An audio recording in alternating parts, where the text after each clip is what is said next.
episode 10 in season 1 is Fallen Angel, and straight away with the opening title card where it says Day 1, it's instantly got me hooked and has more tension than the previous episode of Space. Literally, I'm like, how many days is going? What's happening? What happens in Day 1? What's going to happen in Day 2? I'm already kind of curious about what's going to happen. And we open in a forest where an officer spots a fire at the woods and he goes to investigate. Yeah. Again, we seem to see this quite a lot with a light in the woods, don't we?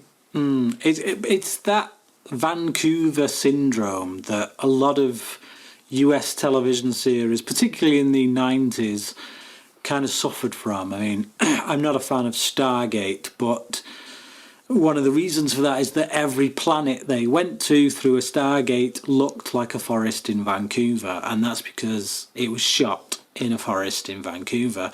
And kind of X-Files kind of suffered from that a little bit as well, but I think these stories, for the most part, kind of lifted it above, the trappings of being in a forest in Vancouver. Mm-hmm. And then we go to the US Space Surveillance Centre, and a UFO or something else has crashed in the woods, and they're ordered to cover it up by the General, who in no uncertain terms tell them that they better rethink what they've just seen and make sure that the reports reflect what he has told them to make it reflect. Not just any general, mind. No. This is a general from the classic 80s hit TV series, The A-Team. He's also a gay gym teacher from Nightmare on Elm Street Part 2. Yes. So, he goes through the back to make a phone call and says to some mysterious other person on the phone that they have a fallen angel, which is just a fantastic term. That really captured my imagination. That turn of phrase.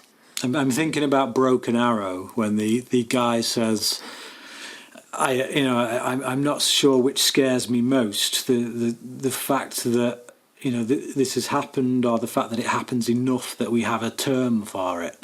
But they've got a fallen angel, and they're going to basically hunt it down. This is going to be a hunt. That's what the episode is. It's a chase movie, basically. Who's going to get there first?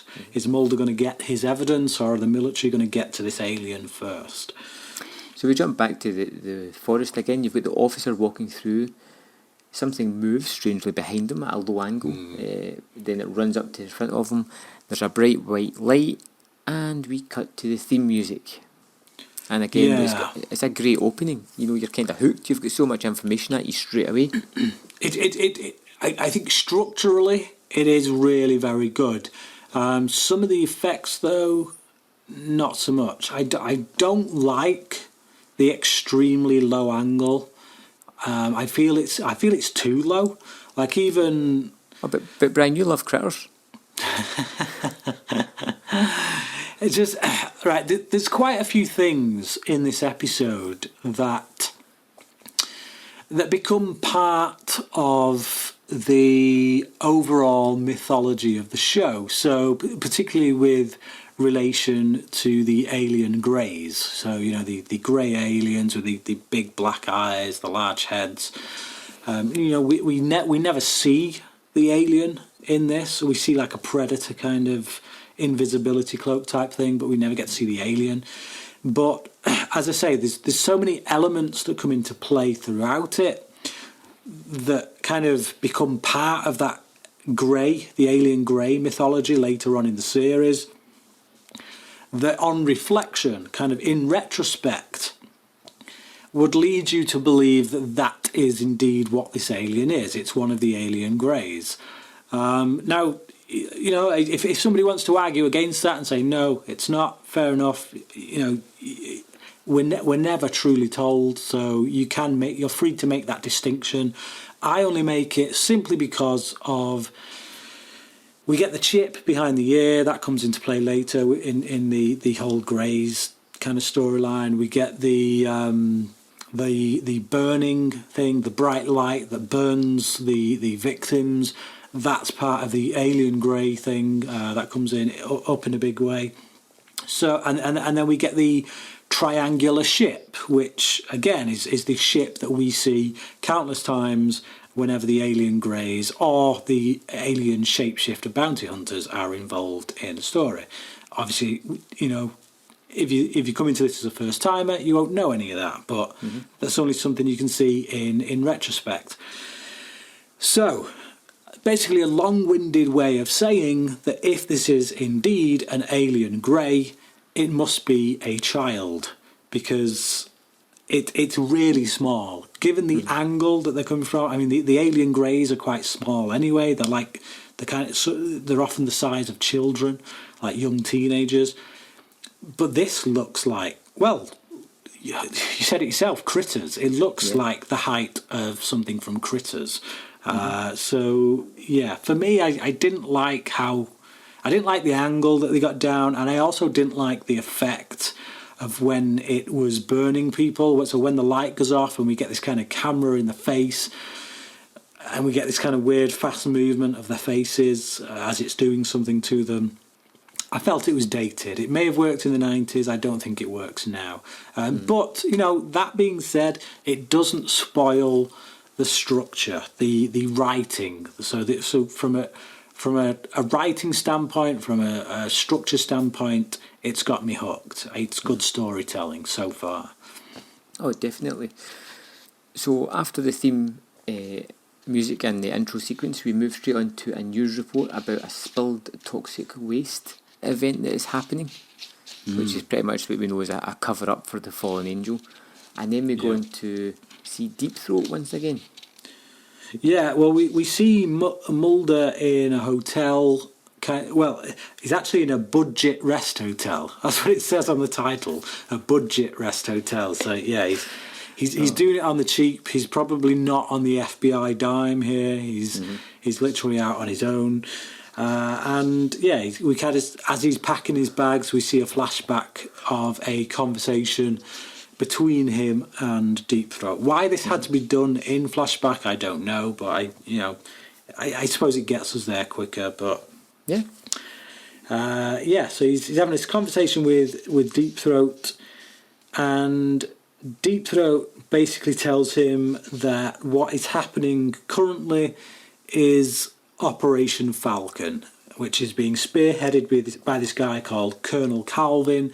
He's basically the dude from the A-Team. And his job, his kind of career has been built on essentially cleaning up messes. So when he's brought in, he's there to clean up a mess, and he will usually get the job done in about 24 hours. So Deep Throat says if you don't get in there and get your evidence within 24 hours, chances are it's going to be gone. Yeah. And then we cut to Mulder straight running through the woods till he reaches an infrared or a laser kind of fence, and he starts to see a checkpoint of a small army. And there's a van leaning up towards it.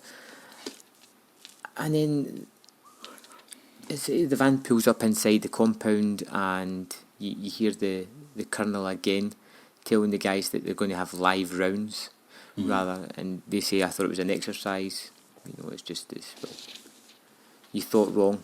And just as the army guys move out the way, Mulder drops from underneath the van. How we got under it, I've no idea, but it did. Yeah, this for me is a little bit of an annoyance. It kind of, he's really stealthy in this episode, because he manages to get under that military van without these highly trained military, soldiers kind of spotting him. And then we see these same soldiers out marching in the woods, and Mulder's basically blending into the shadows. He's outmanoeuvring them. Yeah, outmanoeuvring these highly trained soldiers. It's a bit, whatever. Okay, it moves the story along, I guess, but it's also a little bit unbelievable. Well, it comes into play in the next scene, because you've got a nighttime scene where Mulder is moving through the trees towards a well-lit area, and he finds some strange goings on there, with a UFO kind of sticking out the ground, and people spraying strange things all over it. It's a really weird scene, before somebody that's even more manoeuvrable than him creeps up behind him in a dark forest and knocks him unconscious. And given that, apparently, again, I've still not checked my facts, but given that space, the last episode, was supposed to be the most expensive at that point, the setup of this alien crash landing looks far more expensive than anything that they did in the previous episode. I really like what they've done actually with this setup out in the forest, with these bits of UFOs sticking out the ground, and like you say, these guys who are kind of seem to be freezing it. They seem to be putting like CO2 on it or something that. Yeah, something weird. Something weird. But it looks pretty decent. It looks pretty high budget for a it looks TV great. show. Yeah, it looks fantastic. There seems to be so much going on. There's so much strangeness going on. It's a great sight to see. So, like I said, Mulder gets knocked unconscious, and next we see him in a tent being threatened by the Colonel. Yeah, and we're back to classic Mulder. You know, we're back to the guy who rather than showing that he feels threatened, he throws out a quip. So he's like, I think you knocked out a fill-in. You know, it's just like he's literally just, he's playing with them. He's giving them the finger, but with words. And Calvin tells Mulder to forget what he thinks he saw, and then he's put in a cell with Max. So basically, this is the character that has kind of became something of a loved character amongst X-Files. Okay. I think so. If anybody said to me, close your eyes and think of somebody who is a conspiracy theorist about UFOs, this guy Max is exactly what I would have picked out of my head completely. And I think this is exactly why he was loved by. But I think by a certain kind of X-Files fan.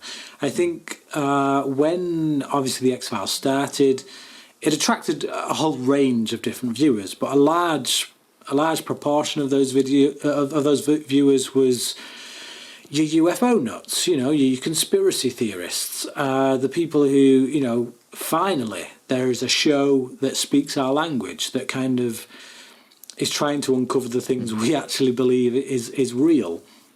So I think, yeah, they're the people who latched onto this character, I think. I think they're the people who are like, yeah, we love this guy. He represents us. See, I didn't know he was... Well, when he came into this episode, I literally thought he was just going to be in this scene. I didn't realise until later on that he was going to become such a bigger part of it. So I literally thought he was just like a throwaway character in this initial scene that I didn't really take too much notice of. Yeah, I mean, I think some of it as well is also down to the fact of, as I said before, so much in this episode that is shown to us becomes part of the mythology. So, you know, the chip behind the ear, the burning of the alien. So yeah, it's he's tied into that in that way because of that, really, because of those elements. So Mulder goes for a good night's sleep, and he gets up in the morning woken by his saviour, Scully, who's arrived to get him out of his little jail cell that he's in. Again, I might add, this is the second time she's come to retrieve him from a prison cell. And pretty much just argues with him before she gets him out of the cell. Yeah, I mean, understandable, really, because as we've just pointed out, it's the second time she's come to pick him up from a prison cell. And Mulder's going on about all the evidence about what they're doing, whether they're covering this up, they're covering it up. And Scully actually gives reasonable explanations, which she has no reason not to believe because she's been given it by superiors, and told that. So, again, she's given different sets of facts to what Mulder has actually seen, and her rationale is completely plausible as well. Well, also because the information that she's given is highly classified. So this isn't information they've released to the public. So it's literally like there is different levels of lies. There is the lie we tell to the public, and then there is the lie we tell to our own agents to make them think that, the lie to the public is the genuine lie. And it's literally, it's lie upon lies. And Mulder literally, he says that it's a highly classified lie. He calls it out. But basically the story that Scully believes is that it is a downed Libyan jet with a nuclear warhead on board. Yeah. Which again explains the burns. So the victims who've been burned, radiation. There's no reason why Scully wouldn't believe this story that she's been told. So after that, we cut to the invisible critter who's running through the forest and gets up to the laser fence. And then just jumps through the gap. Yeah, it does nothing, does it? It's just crazy. But is that because of the cloaking technology that it has? Is my question. But I think it's because it's small and the gap between each of the because it's only got 3 bar lasers on this fence, and they seem to be at least 1.5 feet wide, or maybe 2 feet between each beam. I think the thing just jumps through it, does it not? I don't know. You see the cloaking technology pass through the actual laser, so it's not. Oh, right, okay. It's not like he jumps through a gap or anything. I missed that part then. I think he just walks straight through it, but it's the first of 2 kind of predator nods, I think, because we've got this cloaking device is clearly, a bit of a predator nod. But later on as well, we get these night vision goggles and heat vision goggles, I should say. Vision, yeah. And it's literally predator vision. A couple of predator nods. Yeah, so Mulder and Scully go back to his hotel. Well, Scully's taking him back there to make sure he gets packed up and ready to go, because he has got to appear in front of a judiciary board to explain his actions. And his room is in complete disarray. But there's a noise. The person who's obviously ransacked his room is still there. Yeah. And they pull their guns, get into the bathroom to find the lower half of Max hanging from the window. Yeah. And this is where Max kind of does actually start to endear himself to me, to the audience. He's in love with Mulder, basically. Mulder is to Max what Marcus in the last episode was to Mulder. This guy basically worships, the ground that Mulder walks on, because Mulder is, in every sense, the hero that the UFO nut kind of looks up to, because he investigates UFOs, he tries to get the evidence out there, and he works for the government. He does all this whilst working for the government. And Mulder, it turns out, wrote an article all about, his beliefs and all about UFOs under the anagram or the pseudonym, whatever you want to call it, of M.F. Luder, which is literally the worst kind of. But I think the best thing about this scene, though, is it introduces the fact that people have been watching Mulder. Not government people, but conspiracy theorists have been watching him and tracking him along. And it introduces NICAP, which I don't know if that reoccurs later on or. Does it? Yeah, it does. Yeah. I think so. I seem to recall. If it's not NICAP, it's certainly a group that's similar. But I think it is NICAP. There's a group of women who are abductees, and they're all part of this group. And then you have the reaction of Scully, who's watching the 2 of these talk, and you can just see in her face, it's like, oh man, it's 2 Mulders. Yeah, but he knows Scully as well. This is the thing, because Scully is kind of guilty by association. She's loved by association. He says Max says this must be the enigmatic Scully, and it's like she already has this reputation. But it's interesting that they found out most of their information about Mulder by public record, by looking at the travel expenses sheets on through the FBI, which are apparently a mark of public record. So. Which is quite clever, really, when you kind of think about it. Yeah, so they're obviously checking out. They know all the UFO hotspots, things like that. So they're looking at when the FBI has travelled to these places, when they've investigated these places, and they're seeing that time and time again, Agent Fox Mulder is booking transport and going off to these places. Now, if you said to me, Graham, close your eyes and picture what a conspiracy theorist would live in and what it would be furnished with, this is exactly the kind of RV that I would have picked out. Yeah, he's got this CIA equipment in there as well. So yeah, he lives in this mobile home, kind of like trailer trash home, but proper pimped out. Oh yeah, and he's got literally how he got this, I don't know, but he's got proper CIA issue equipment that allows him to monitor the airwaves, monitor radio transmissions, and basically so that he can go to places where certain incidences occur.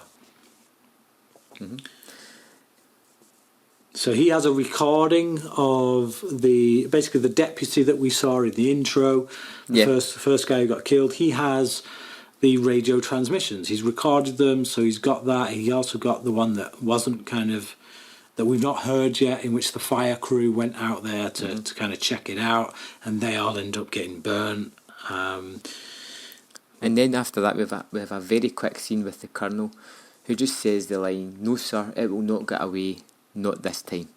Yeah, this scene really does feel like a transition scene. It feels like it's there simply to break, so we can get a passage of time between one scene with Mulder, Scully, and Max, and the next scene with Mulder and Scully.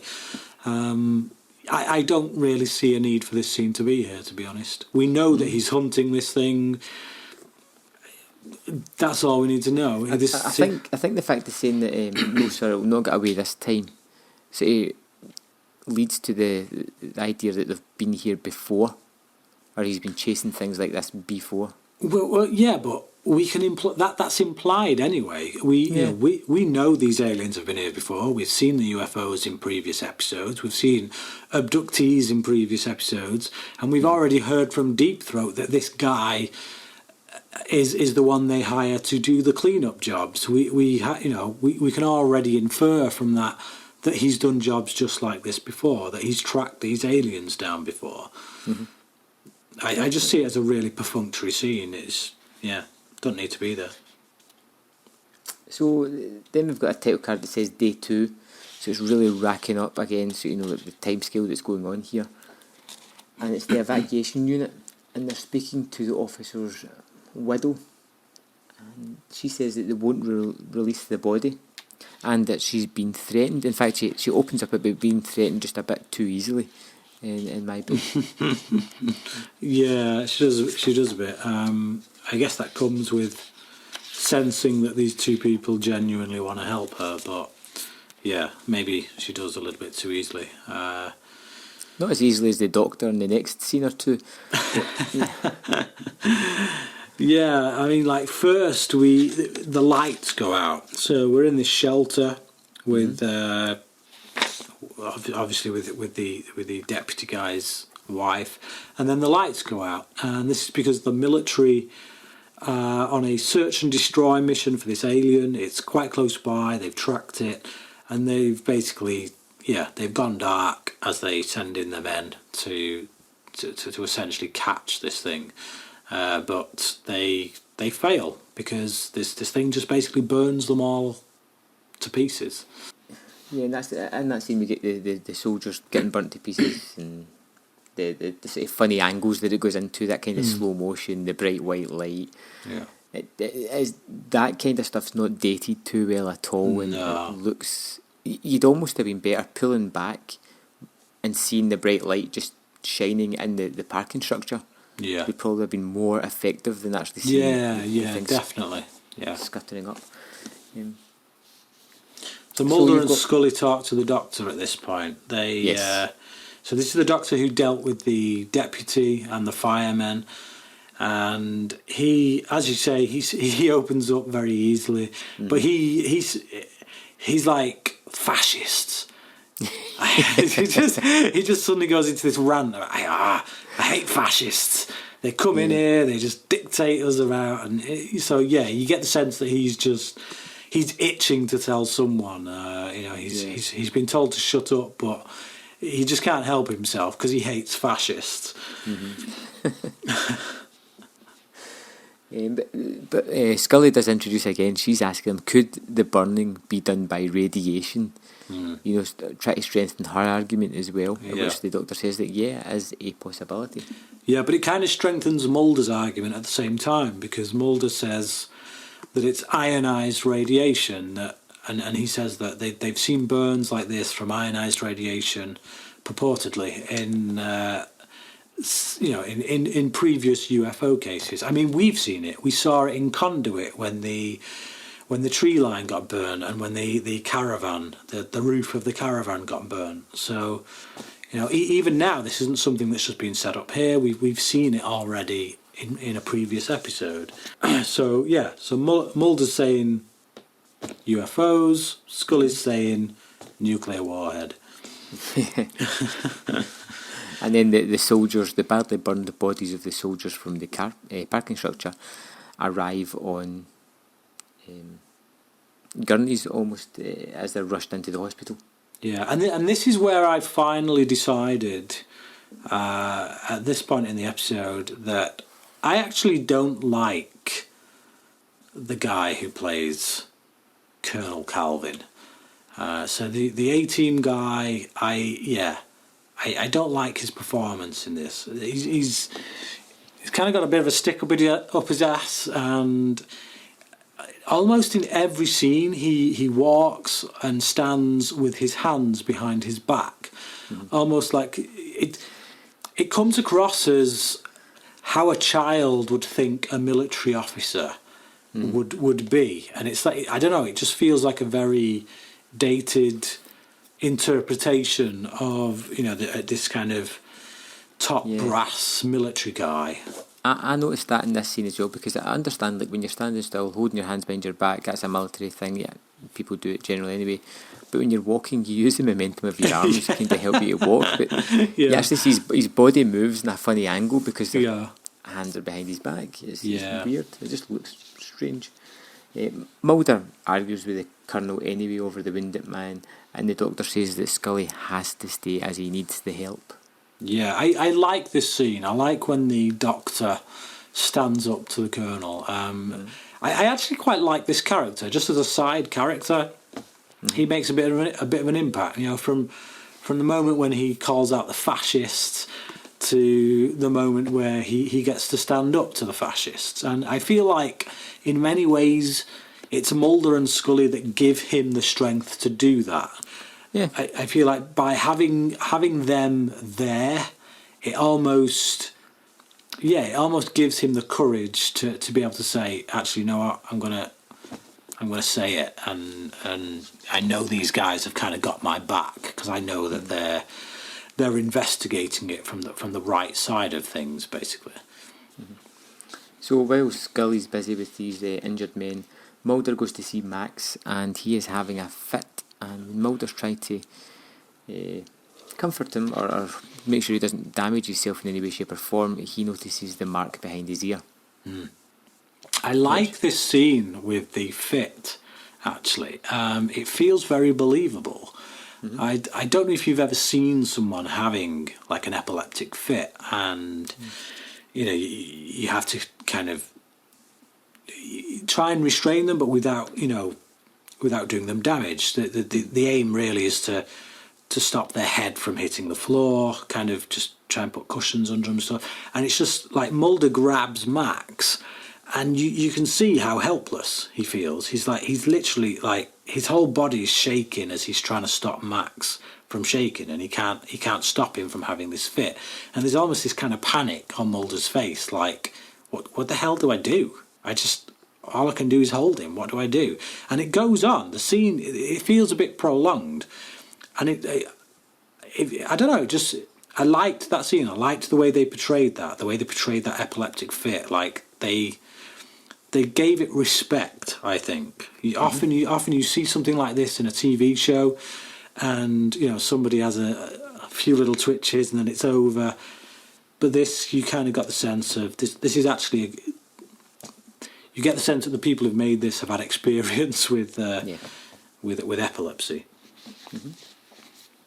And then we cut to Mulder investigating Max's mark. Scully returns from the hospital a little bit jaded, a little bit tired, and Mulder just shows us the mark behind Max's ear.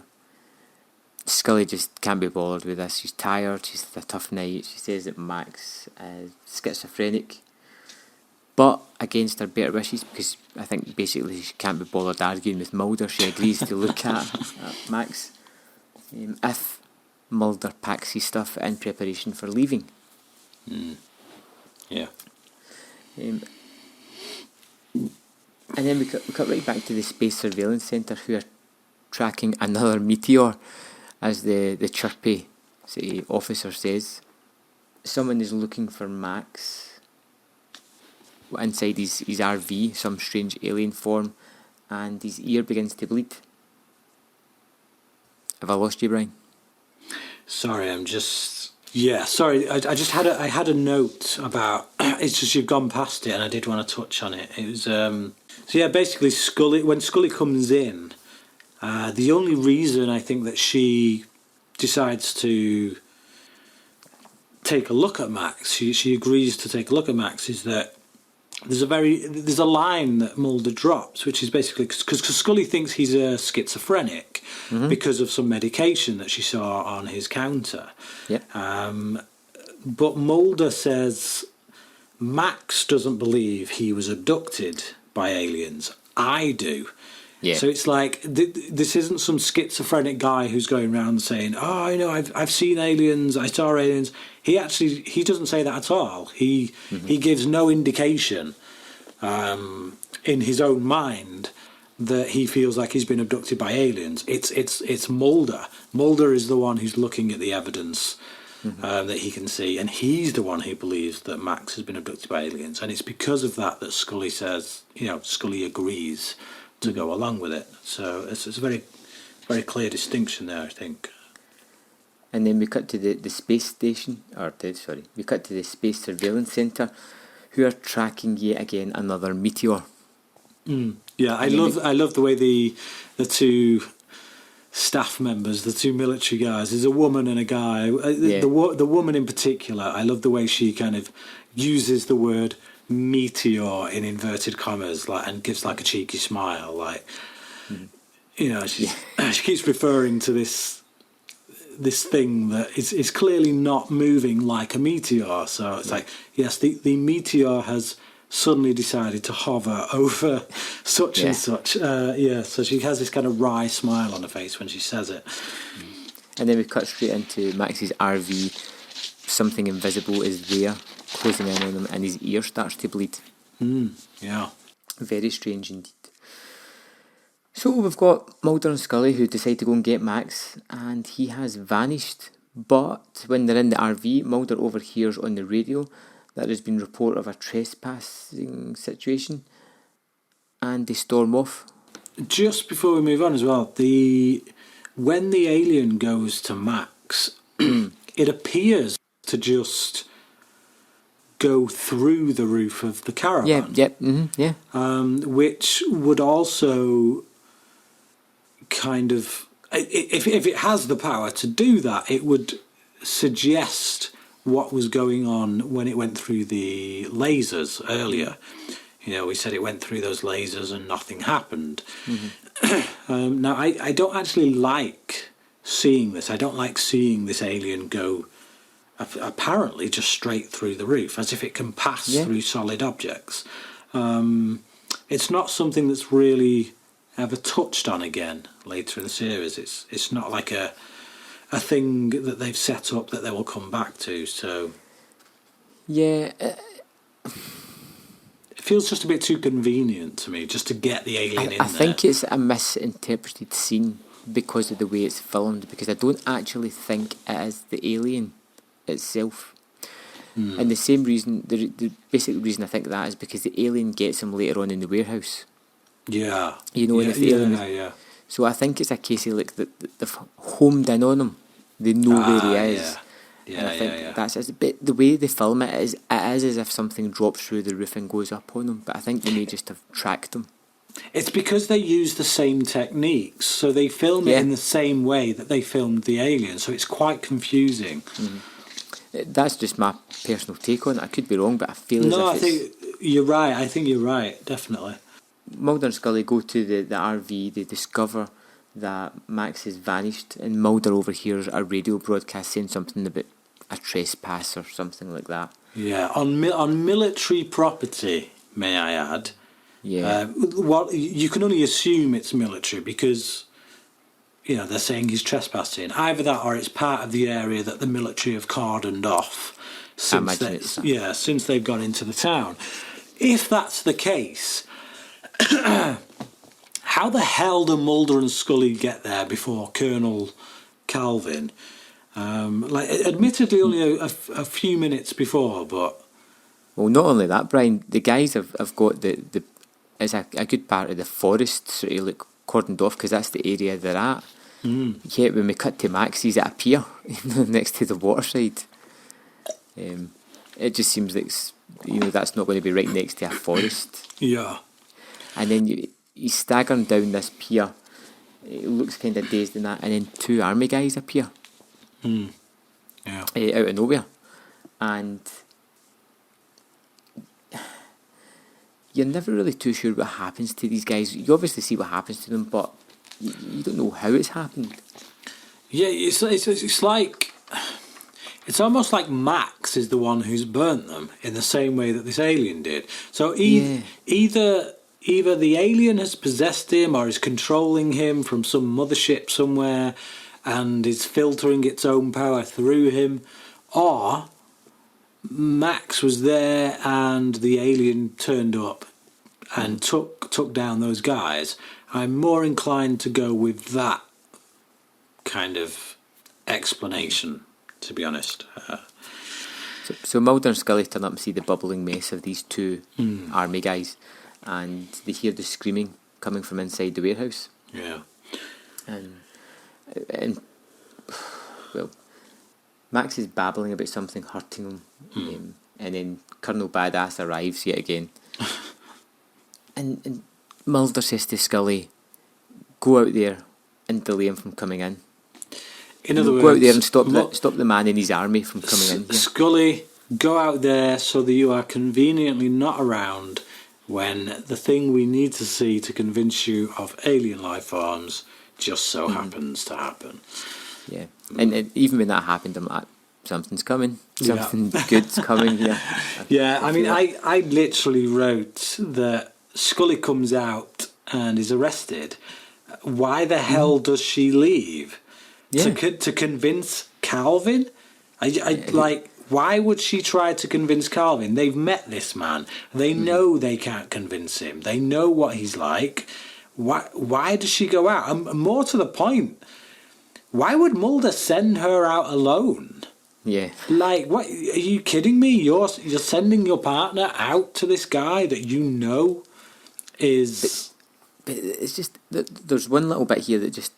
I couldn't quite get my head round of, and that is that Scully walks out of a door and kind of gets arrested, and then the rest of the army guys, she walks past one guy, and he looks at the door and then starts putting explosives onto this metal, other larger door. I'm like, if they're going to burst into the place, why don't they just go through the door? Why do they need to have this other big explosion? There's a door lying open. You just saw somebody come out of it.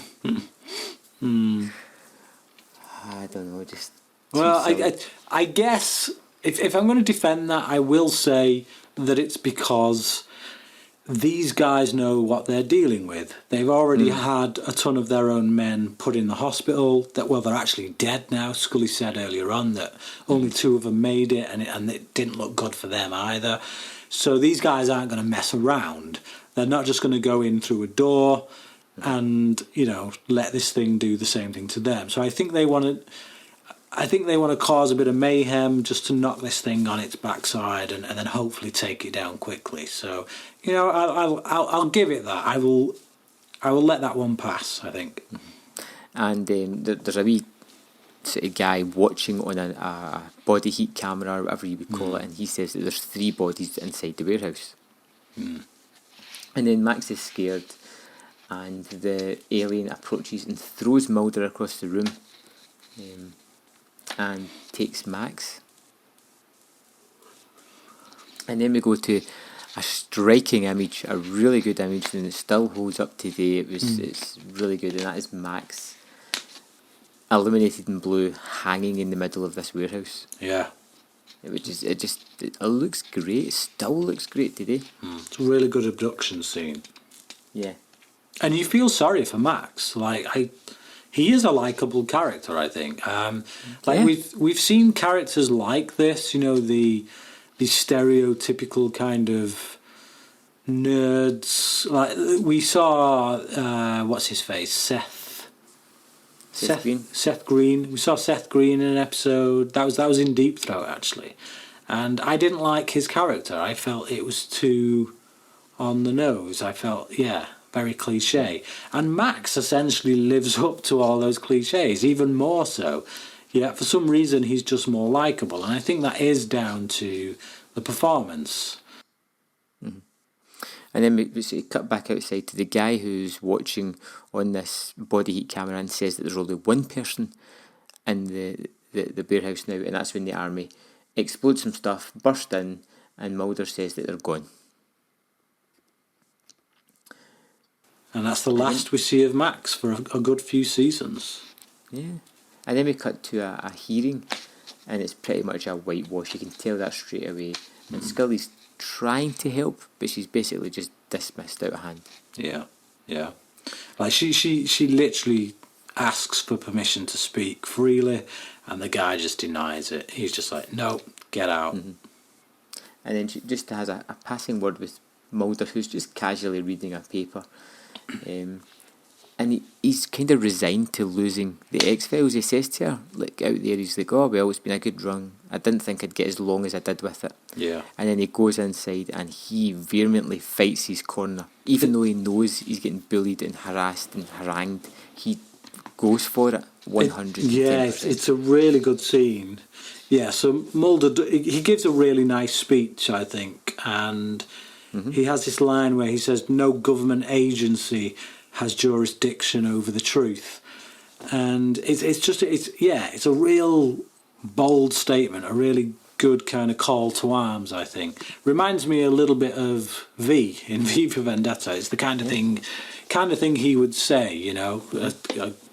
People shouldn't be afraid of the government.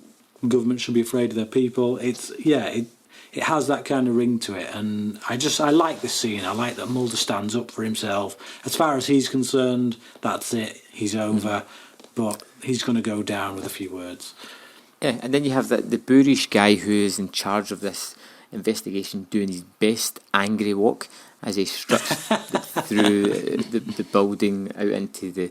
For some reason, people like to have meetings in the middle of an open space. That just seems to be a thing. Yeah. And right up to Deep Throat himself, who we find out in this scene is extremely high up, although it doesn't out and out say it. Yeah. Fair. Well, he's high up enough to have overridden the committee's decision, so he basically keeps Mulder in play, and under the guise of keeping your friends close but keeping your enemies closer, and it casts a shadow of a doubt on his character. It's really good because it's so far, what has he actually given Mulder? He's given him tidbits to cases that essentially he knows Mulder can't solve. He's led Mulder into situations that have seen him take his biggest beatings. Like, the last time he went into, well, in the episode of Deep Throat, he went into the military base and he got his memory wiped. It's like he has a habit of sending him into these situations where he does take a good beating. And it is almost like, you know what? We can be his friend, we can pretend to be his friend, but the things that we give him are things he's never going to be able to get to the bottom of. So he'll always think we're on his side, but we're not, or then again, he could be genuinely trying to give Mulder the help, and this is just literally a reasoning that he tells his fellow workers to kind of throw them off the scent. So I love that. I love that it gives that possibility of both those angles. Yeah, it's a little stinger at the end of the episode, but not the kind that we're used to. It's a really good one that adds to the kind of mythology or the larger story that's to come. Really like the ending on this one. Yeah, this is the first episode actually with Deep Throat where he's felt like important. Yeah, like like truly important. I mean, I know I liked the episode Deep Throat a lot more than you, but it was more an introduction to him. He was essentially, he's a guy who shows up and gives Mulder information. Where's that going to go? Well, this episode you're left with the question of where's that gonna go? But this time you have that kind of double-edged sword of, well, actually, this guy could potentially be Mulder's greatest ally, but he could also potentially turn out to be the arch nemesis of the show. He could be Cancer Man, he could be the cigarette smoking man. Obviously, like in hindsight, we know that don't be the case, but at this point in this episode, yeah, this guy could be dangerous. Absolutely. So overall, I thought Fallen Angel was a really enjoyable, strong episode, one of the better ones we've seen so far. I like the fact that it's got Deep Throat and it adds a little bit more to the larger mythology of the series, and it's got some striking imagery in amongst it.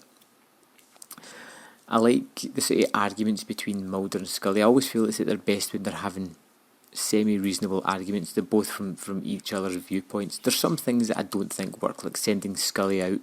I think it's a cheap reason to get her out of the building. Yeah.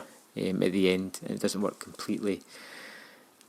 And there's some other little niggles throughout it, but overall I really like this episode, and I'm going to give it 4 out of 5. Yeah, I'm the same really. I mean, I'm looking at my grades. I was kind of torn between this one, whether to give it a 3.5 or a 4.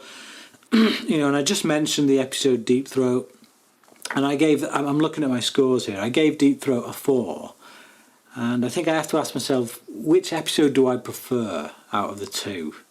And I think ultimately, I think I prefer this one. So yeah, I have no choice really but to give it a 4. I think if I gave it a 3.5, that wouldn't make much sense, because, like I say, I think it's a better episode than one that I gave a 4. So yeah, I'll give it a 4. I do think it's got a few issues. Like you say, Mulder sending Scully out, some ropey special effects, some dodgy camera angles when we're looking at alien perspective, and some confusion with regards to what's happening with Max when the alien, or so we think the alien comes into his caravan and then he just ends up on the pier. Yeah, a few little confusing moments, kind of just drop it down a bit. And I don't like the guy who plays the Colonel, but the character's written perfectly fine. So yeah, 4 out of 5. Okay, so the next episode is episode 11, Eve. Is this one to look forward to, or is this one to be terrified of? I'm inclined to say both. I think I seem to recall this one being quite a scary one, but so terrified in a good way, in the right ways. From what I remember about Eve, it mostly hinges on a really cracking performance by the woman, the woman who plays the older version of Eve in that particular episode. I remember her being really creepy in it, and stealing the show. It's a yeah. Well, I mean, I won't go into anything about the story because obviously I'll let you get to that on your own terms. But yeah, I recall this being quite a decent one, if my memory serves me correct. So I'm looking forward to this one. Oh, good. Something to look forward to. So remember, join us next time for Eve, episode 11 of our X-Files Revisited.